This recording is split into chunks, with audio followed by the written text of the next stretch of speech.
Yesterday, we looked at the surprise performance of JF Berube in his very small NHL role this season. Today, we're doing the same thing with Neil Tarasov and looking at how exactly wins are not a goalie stat. And I'm going to tell you why. All that and more on today's Locked On Blue Jackets. Locked On Blue Jackets, your daily podcast on the Columbus Blue Jackets, part of the Locked On Podcast Network. Your team every day.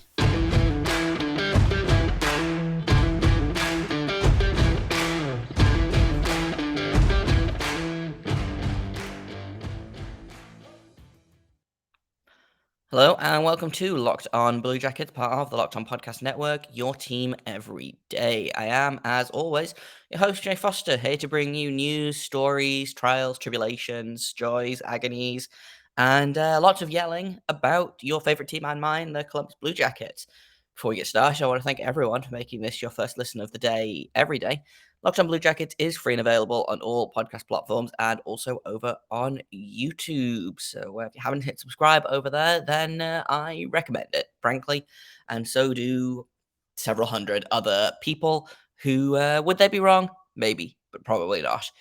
In today's episode, we are going to continue our look at the Blue Jackets goalie situation. And today we're going to look at Daniil Tarasov, who had a pretty solid rookie season. Pretty solid NHL debut before he broke everything in his hips. So that's kind of what we're going to look at today.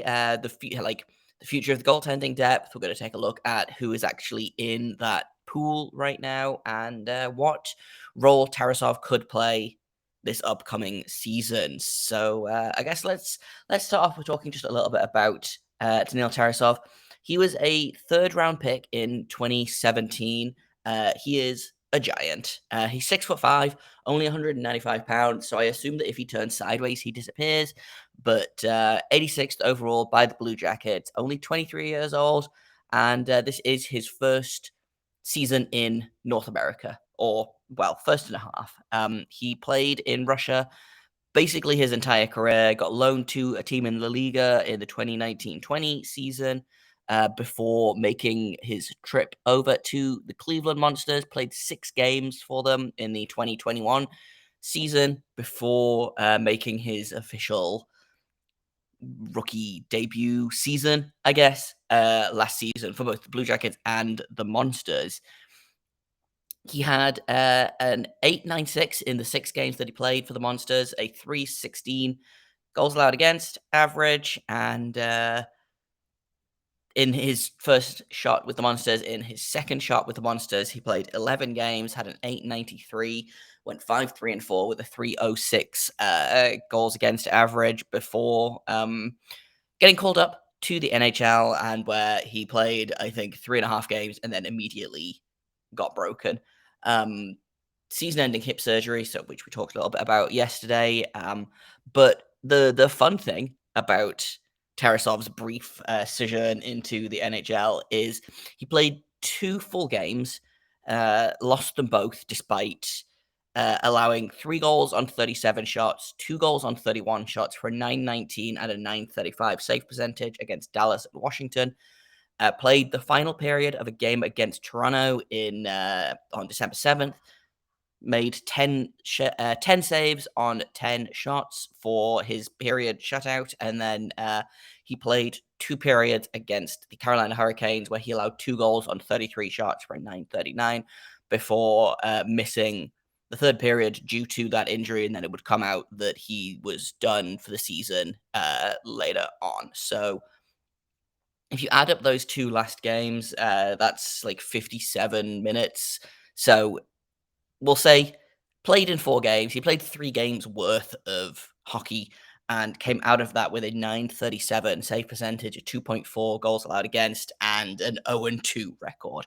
So this is what I mean when I say that wins are not a goalie stat. Wins should not be ever considered a goalie stat. And that's the hill I'm going to die on, which is really unfortunate because I think Tarasov has really, really good potential. And it's really unfortunate that the team couldn't score I mean, I don't know off the top of my head what the scores were in those games, but he allowed 3 goals against Dallas, 2 goals against Washington. So I assume that they lost probably 3-1 and 2-1 or 3-2 and 2-0 or something like that.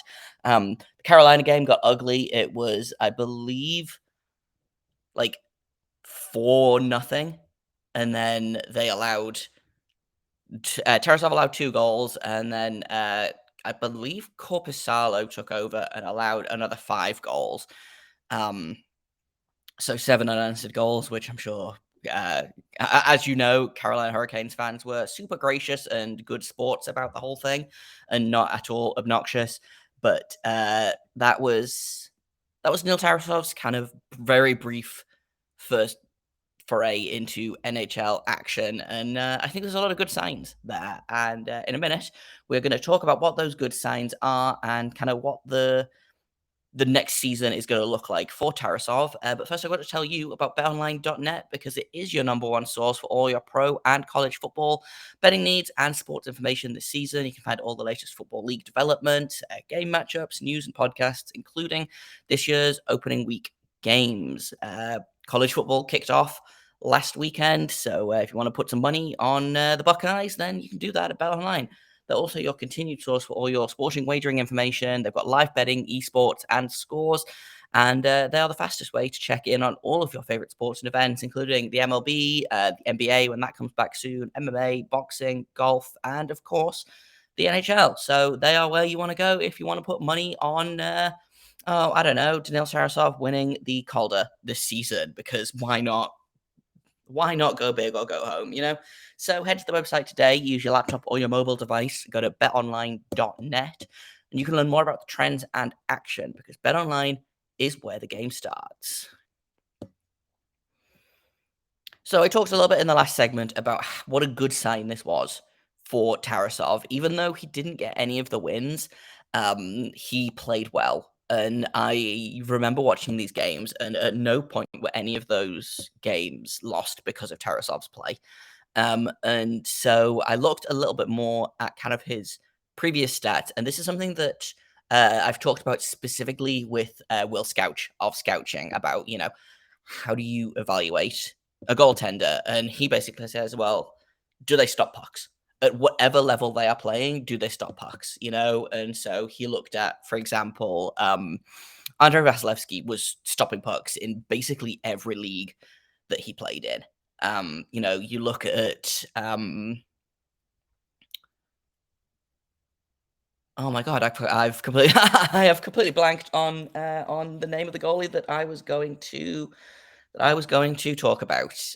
But there was a goalie who, played high school hockey and then ended up being one of the best goalies, one of the best American goalies of all time. And it's gonna really bug me that I can't remember that guy's name.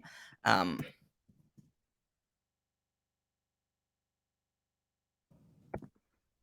Ryan Miller is his name. I might cut this out, I might not, because it's very funny. Ryan Miller was playing high school hockey in somewhere in America, and they drafted him, and he turned into a phenomenal goalie, and he was stopping pucks at basically every level. Every time he stepped up a level, he kept stopping pucks. And Tarasov is kind of doing the same thing. This is where I'm going with this. You look at, okay, he didn't do great in the AHL. I think partially because the team was just so horrible.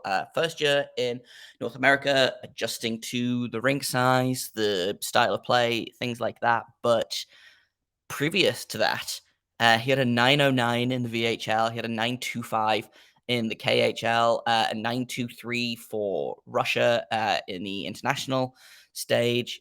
He had just under a 900 for SAT in the Liga. 928 in the VHL, 917 again in the KHL, 928 in the MHL, all the way back to his lowest save percentage, apart from that 899 in 2019-20. That's the only sub 900 save percentage that he had between the years of like 2015 all the way through to 2021. So he stops pucks. is what I'm saying. And so, yeah, was he kind of underwhelming at the AHL level this year? A little bit.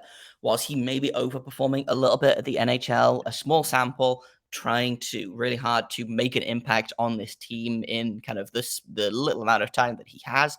Sure. However, he might not be a 937 goalie for the Blue Jackets this season.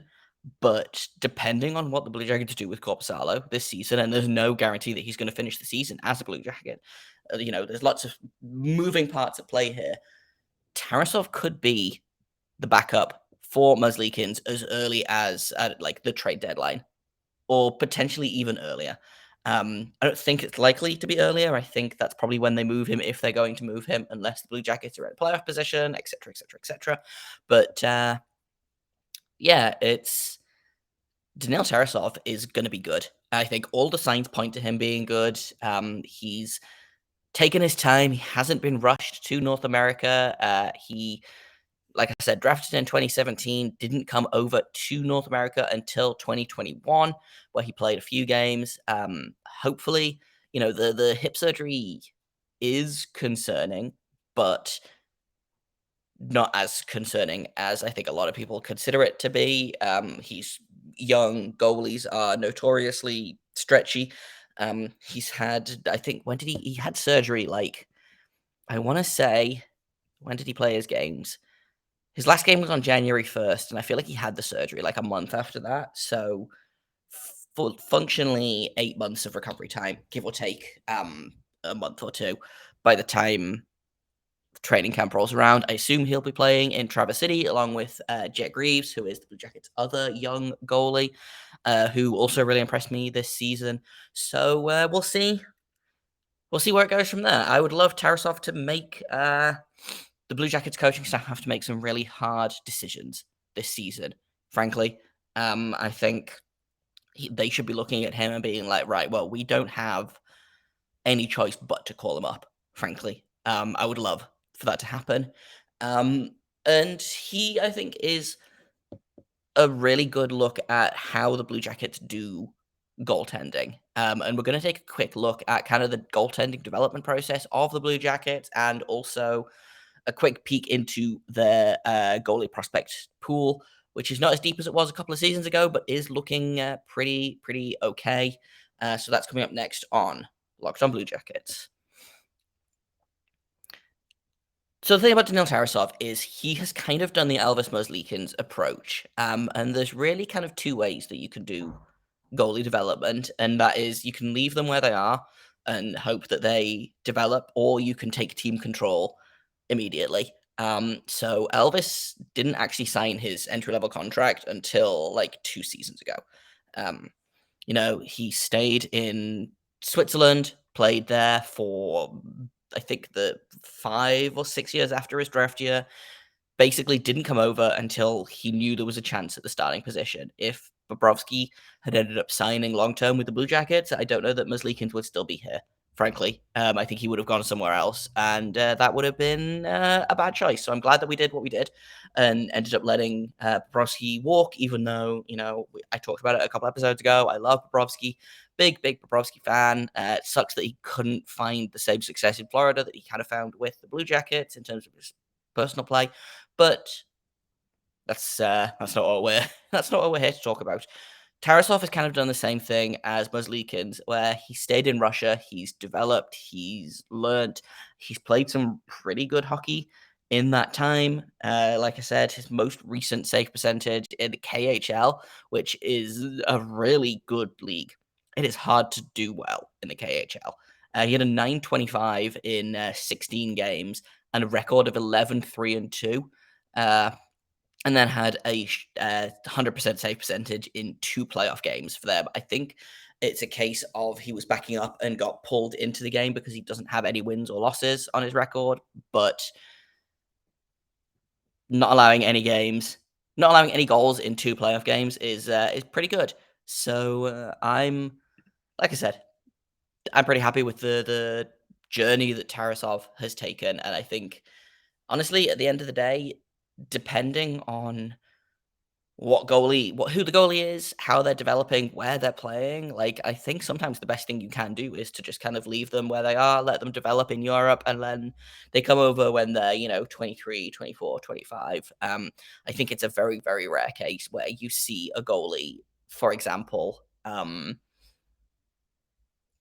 God, I don't even know. The last rookie goalie that really kind of had any kind of waves was Nedeljkovic, and he was, I think, 24 or 25. So, even then, as a young North American goalie, he's still spending a lot of time in the AHL. He's still developing down there. You don't see rookie goalies in the NHL under the age of like 23, 24. So, yeah, I think it makes sense to play in the best league in the world where you are, have that starting position there, then come over to North America too soon, play backup, sit on the bench, stop developing, and eventually just kind of fade out. So like I said, yeah, expecting big things for Tarasov. He's really kind of the key to the Blue Jackets goaltending depth at the minute. I think Jet Greaves is another really good example, and kind of the opposite example of Tarasov. So he was, I believe, undrafted. Played 4 years with the Barrie Colts.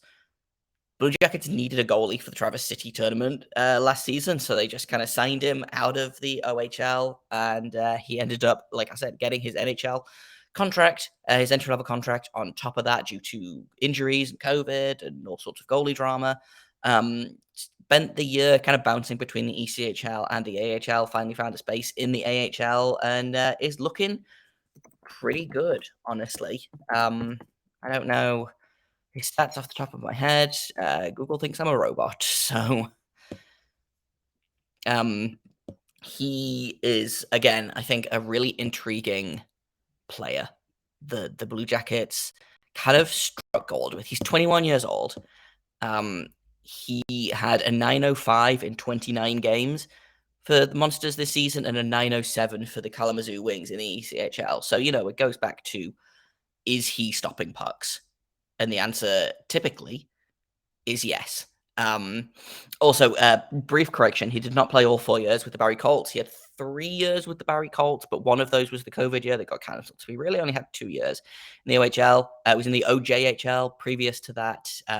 Again, kind of a unique journey for a North American goalie, but he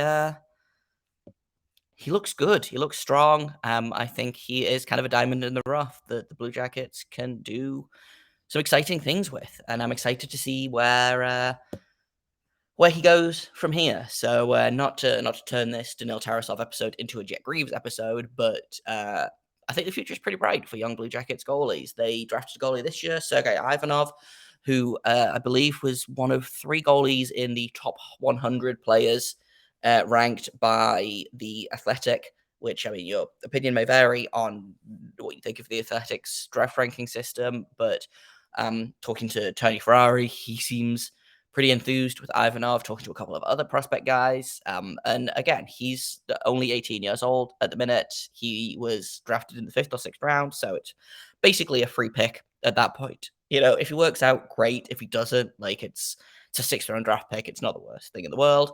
So I'll have to keep an eye on him. And honestly, I'm not expecting we'll hear anything about him or his North American career for at least 3 seasons, frankly. I think he'll probably be 22, 23. And so by that point, the Blue Jackets will probably kind of be cycling into that next stage of their goaltending tandem. I think Merzlikins will be kind of pushing 30 at that point, so not old by normal human standards, but getting up there in terms of goalie standards. Tarasov will be 26, 27 in his prime. Greaves will be kind of 23, 24. And it rolls along like that. I know I said in yesterday's episode that you can never have too many goalies. I think you can never have too many emergency goalies, but you really only need 1 or 2 good goalies, honestly. And that's something else that Tony Ferrari talked about, is you don't need to draft a goalie every year. You don't need to draft a goalie in the 2nd or 3rd round every year. Like occasionally you hit on a guy like Andrei Vasilevsky, or you hit on a Ryan Miller, or sometimes you draft a guy in the first round, a Carey Price, a Marc-Andre Fleury, Jesper Wallstedt, who went 20th overall a couple of seasons ago. Those guys are stars or could be elite goaltenders in the NHL. I don't think Tarasov, Greaves, or Ivanov are going to be elite goalies, but they could be very, very good goalies. And so it's fun to see kind of the cycle working its way around. And so that's kind of all I've got for today. I didn't mean to get into young goalies in the goaltending pool as deep as I did, but I'm kind of glad that we took a look at that. So that's today's episode. Tomorrow's episode, we're going to be looking at our backup goalie for the season. We're going to be looking at Jonas Korpisalo. I did not do these in order of quote unquote best to worst to best. It just so happened that their numbers go that way, and it does make me extremely happy that all of the Blue Jackets goalies have numbers that end in 0. Even I believe Jet Greaves picked a number that ended in 0. I don't remember what it was, but so far the Blue Jackets goalies are 30, 40, 70, and 90. Kivlenix obviously wore 80. So lots of ending in 0 numbers, which does make me happy. That's beside the point. I just wanted to point that out. Tomorrow we're going to talk about Jonas Korpisalo. His time with the team, kind of how he has struggled, how he succeeded, and what his future could be. That's all coming up on tomorrow's episode. I've been Jay Foster. You can find me on Twitter at _Jacob Foster, JAKOBFORSTER. You can find the podcast at LO_Blue Jackets. If you have comments, questions, criticisms, you can email me at lockedonbluejackets@gmail.com. Thank you once again for making this your first listen of the day every day. Locked on Blue Jackets is free and available on all podcast platforms and also over on YouTube. So if you're not subscribed over there, then feel free to go and hit that subscribe button. If we can hit 250 by opening night, that would be incredible, honestly. So if you're not subscribed, go hit the subscribe button over there, please. And I think that's everything that I've got for my outro planned. So until tomorrow, make sure you stay locked on.